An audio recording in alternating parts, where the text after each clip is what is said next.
Good morning to all of you. This is me, Christian Andre Versosa, and I'm 15 years old. And this coming November, I'm turning 16 from Batangas City. And this is my third audition video.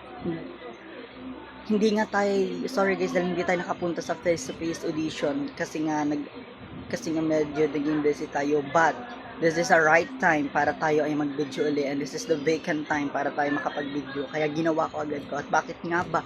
Ako karapat dapat makapasok sa Manix Spam, dahil pag ako nakapasok sa Manix Spam, ipapakita ko sa inyo kung sino ang tunay na ko at kung ano ang mga talento ko. Hindi man ako sa paulit-ulit na pagsabi, dahil gagawin ko lahat ng makakaya. Dahil hindi lamang sa pagsasayaw ng hip-hop dance festival ang kakayanan ko, may kakayanan nga din akong magpaganda at mag-ayos ng isang gawain at proyekto. And guys, mahal na mahal ko kayo. Mahal na mahal. So yun guys, tulungan nyo akong mag-mention kanila Sir Manix. And sabi nga sa Isaiah verse 60:22, when the time is right, I the Lord will make it happen. Yun. And I'm willing to wait without being angry. Maghihintay ako hanggang sa tayo mapansin at makapasok sa Manix Spam. And para magbigyan at sana maging isang tulay kayo sa mga pangarap.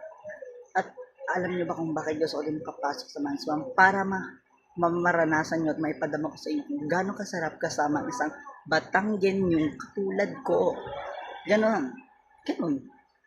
And so yun guys, this is my third audition video nga, and sana matulungan nyo naman ako, and mahal na mahal ko kayo guys. So kung ako sa inyo, huwag kayo agad panghinaan na loob kung hindi man kayo agad-agad napansin sa first audition or second audition natin. Huwag tayong panghinaan loob, gumawa tayo ng gumawa, and sana nga mapansin na tayo ng Sir Manix. And bakit nga ba?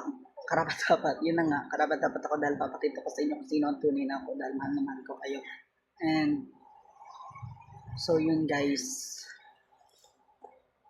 help nyo ako. And pakita ko sa inyo kung sino ang tunay na ako and Sir Manix. Sana ma-repost mo kung medyo pamahalag. And I hope you guys na sana matupad din ang mga pangarap ng makapasok sa Manix Spam. And kung kayo nag-audition video, patuloy-tuloy lang kayo mag-audition, huwag kayong panghinaan ng loob. And sama-sama tayo mag-audition kay Sir Manix, and soon magkakaroon natin ulit ng face-to-face. Huwag tayong panghinaan ng loob at go lang tayo ng go. And before anything else, goodbye guys. And this is my third audition video, and don't forget to like, share, comment, and subscribe my channel. And I love you guys.